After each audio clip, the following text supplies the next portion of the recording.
nyeri setengah tubuh, bagian kiri saja. Derotation osteotomy, jadi panggulnya kayak diputer terus disanggah sama pen. Decompression lutut, bahasa kitanya sih digor ya, digor lutut. THR, total hip total. replacement. Terserah ya kalau misalkan ibu mau ngecek kelanjutan kayak gimana, tapi kalau hasilnya negatif, jangan salahkan saya. Sempet masalah percintaan.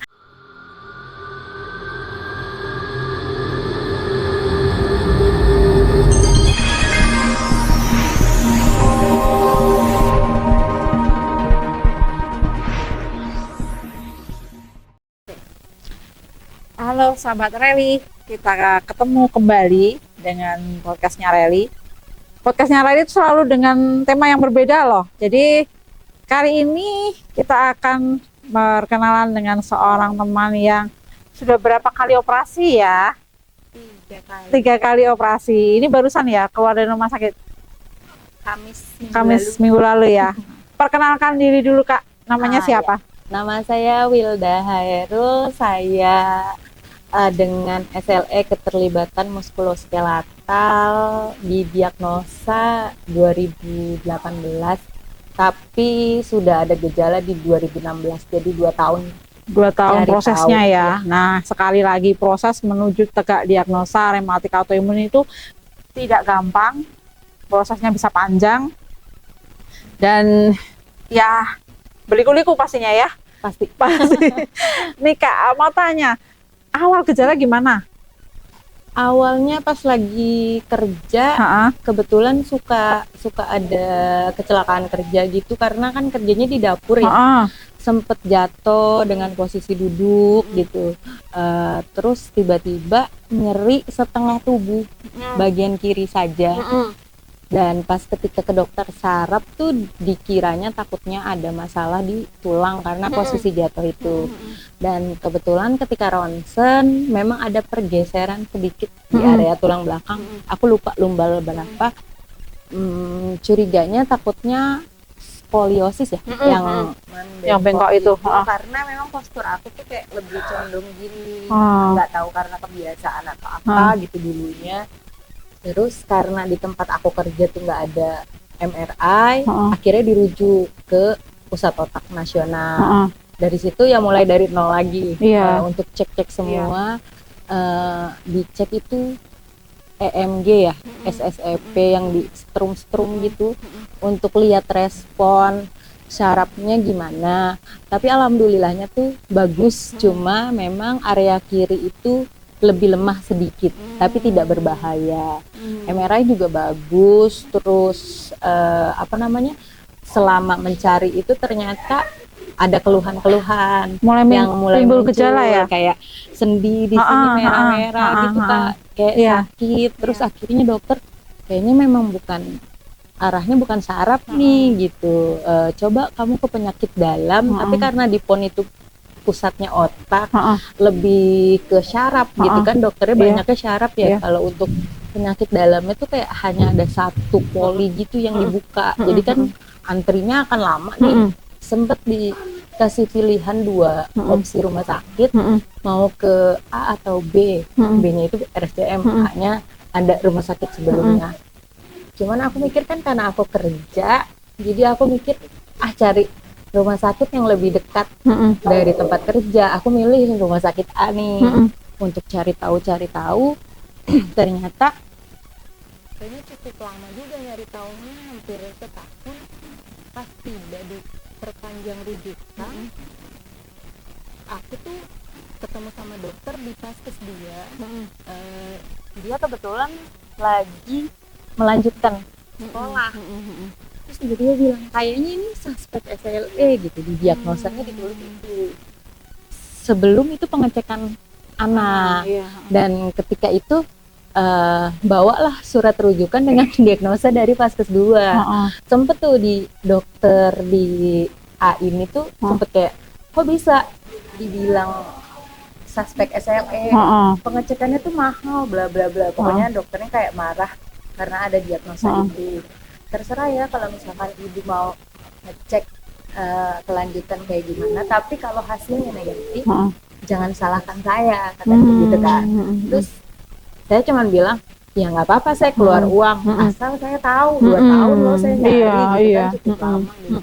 Ternyata pas udah cek anak tes, anak profil positif ya, dan baru itu ketahuan. Padahal gejala yang SLE-nya yang paling signifikan waktu itu apa tuh?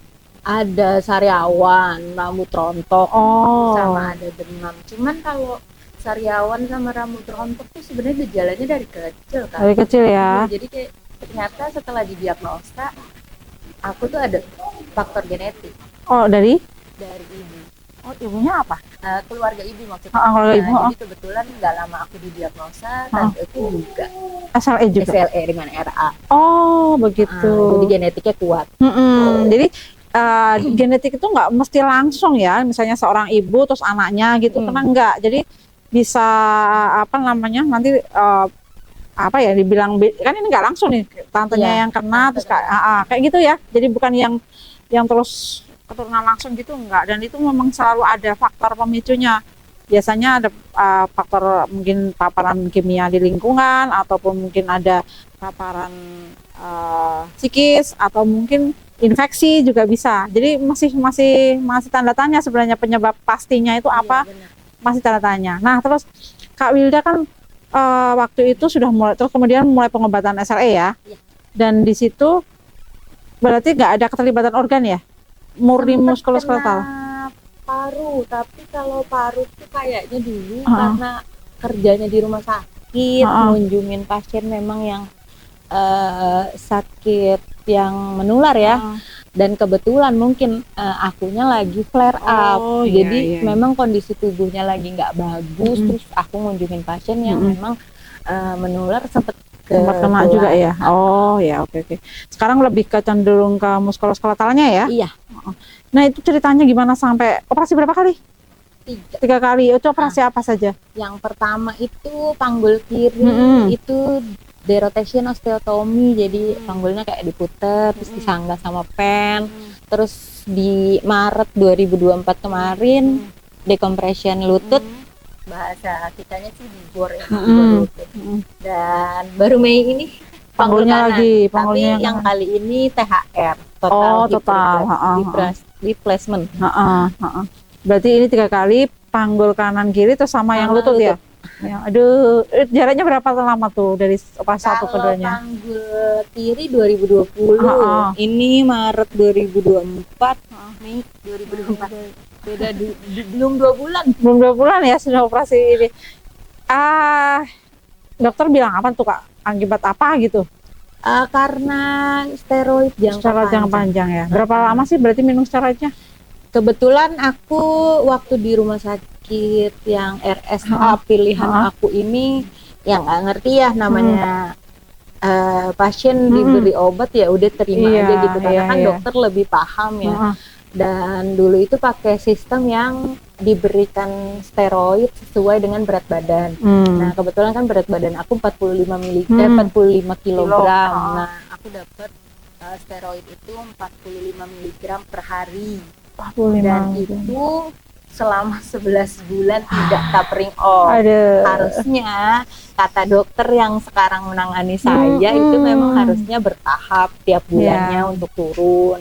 Nah, ini 11 bulan jadi benar-benar dihajar habis-habisan. Iya. Oke deh Kak, masa sudah berlalu ya. Jadi bagaimanapun mau disesali bagaimanapun sudah nggak mungkin kembali ya. Gitu. Jadi yang sekarang Kak Wilda jaga sekarang kan ya semangat lah paling nggak ya, harus semangat. Ini sebagian dari masa lalu yang memang udah nggak bisa diperbaiki lagi ya, tapi kedepannya berusaha untuk bagaimana caranya supaya mendapatkan terapi yang tepat ya. Karena itu penting sekali teman-teman. Makanya kadang-kadang gini, di luar sana itu ada teman-teman yang malas dirujuk ke rumah sakit rujukan yang lebih tinggi, bertahan di rumah sakit daerah. Bukan bermaksud mendiskreditkan rumah sakit daerah ya, tetapi yang perlu dipahami di sini adalah obat-obat penyakit reumatik autoimun ini tidak semua rumah sakit menyediakan. Dan steroid bukan obat utama untuk autoimun. Jadi kadang-kadang kalau di rumah sakit yang tidak tersedia obat-obat autoimun, hanya steroid only, dan itu nanti efeknya kemana-mana. Ya kan, nggak seperti yang Kak Wilda alami ini kan efek dari penggunaan steroid jangka panjang. Tetapi teman-teman juga nggak boleh terus parno, terus steroidnya nggak diminum, bukan begitu juga ya. Artinya kita edukasinya di sini adalah steroid itu satu, bukan obat utama autoimun. Dan mestinya steroid itu harus melalui tapering dose. Artinya ketika penyakitnya sudah bisa terkontrol dengan obat-obat autoimun, mestinya steroidnya juga nanti mengalami tapering down gitu ya.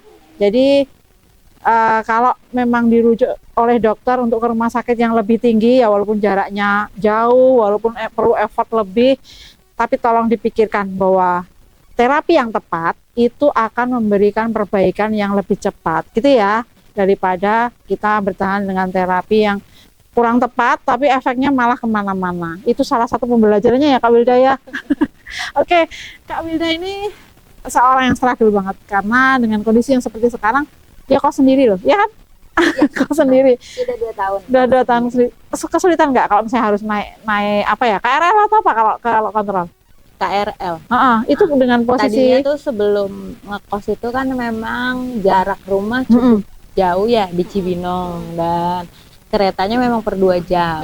Jadi agak repot ketika ketinggalan kereta. Jadi kayak lama banget gitu di stasiun nunggu atau apa, terus mikir kayak lebih baik ngekos deh gitu. Jadi kayak selesai dari rumah sakit 10 menit udah bisa rebahan gitu di kosan gitu. Jadi lebih irit waktu.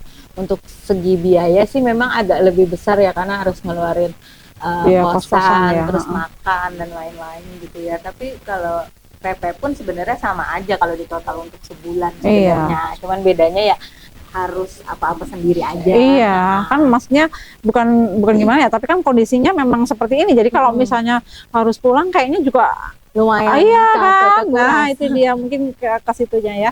Terus ini sendiri di kos-kosan gitu ya. Kan ada nih berapa tahun tadi? 2 tahun. 2 tahun. Ada naik turunnya kan? Semangat itu. Ada naik turunnya. Gimana tuh cerita tuh? Kalau aku mungkin up and down di semangat tuh kayak udah sering sih sebenarnya ya dilaluin banyak. Mungkin Kak Yuli udah sering dengar cerita aku gitu. Cuman emang yang paling berat di yang sekarang ini karena satu ngekos sendiri. Terus kedua aku kan juga off kerja ya. Terus tambah kayak aduh diserang nih lagi gitu, kiri kanan kaki gitu. Terus setelah operasi pun aku ada perubahan secara fisik, beda panjang kaki nih antara yang kanan dengan yang kiri.